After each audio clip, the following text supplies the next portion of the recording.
Hi, it's Dr. Fred, and this is the follow up to the podcast we did earlier this week with Reiki Master Kerri Jokala. So I learned so much about Reiki in that call, and it was really fun to learn because I have been confused about what it really is and how it compares and contrasts with some of the other touch therapies or alternative therapies, including and not limited to like yoga and some of the martial arts like Tai Chi or Qigong, or what really is a Reiki master and what do they do to bring healing to us as possible participants? Or how do we even become a Reiki master and why would we do so? And what's the level of effectiveness that we can expect? So, in Kerri's conversation, we learned that Reiki is essentially for everyone. It can be used to help any kind of imbalance, whether it be minor or major, whether it be in the world of physical, emotional, or spiritual pain and discomfort. And it utilizes, at least in Kerri's form, uh, running through the chakras from the root chakra to the crown chakra and in between.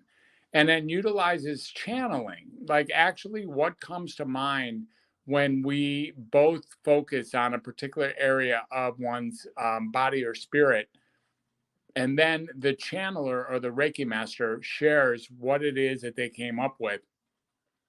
And in doing so, is able to evoke some degree of healing by sharing colors and textures and ideas. And actually, these things work to heal.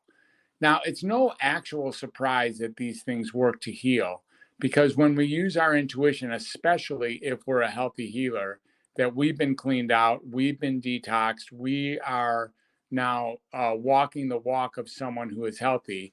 There's no doubt that this is contagious in its own right and can indeed cause or promote a level of healing that might even far exceed anything that conventional medicine from the West has to offer. Kerri mentioned in her conversation about how she's noticing the conventional practitioners are taking on Reiki as part of their work. Even the surgeons or the doctors or nurses or social workers are noticing that Reiki can be a nice tool to have in their holster, in their tool bag, in their tool chest. So it's really cool that Reiki is coming along. And I've noticed in the last several years that it's become something synonymous with a form of healing. I also get a sense that Reiki can be used on yourself and not so hard to learn, but probably a little bit challenging to be actually certified in. And that is the idea that I can use Reiki energy to soothe pain or discomfort or imbalance or dysfunction that I might have in my own life experience. And that seems to be a little bit different than um, much of the other touch therapies, like the opportunity for me to use Reiki energy, what comes through me to me, is really beautiful and allows me to heal myself without necessarily needing to go to a master to get that work done once I'm aware of what Reiki energy really is.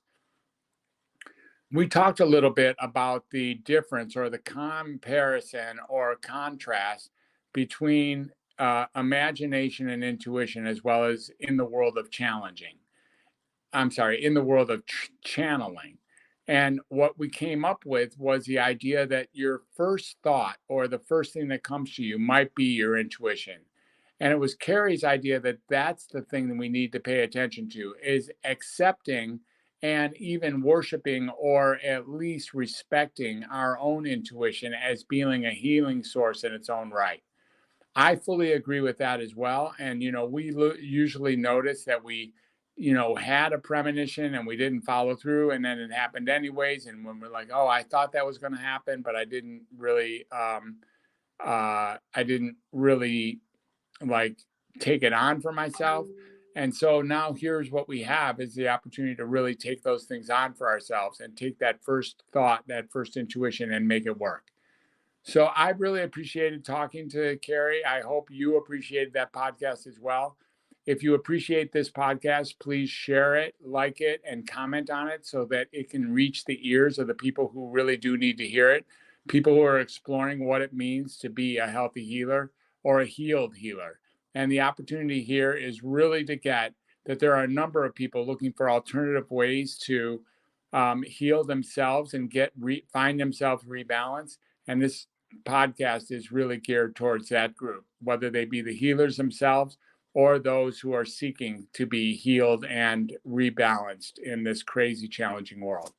So it's Dr. Ved signing off for now. We'll catch you on the flip side. Bye for now.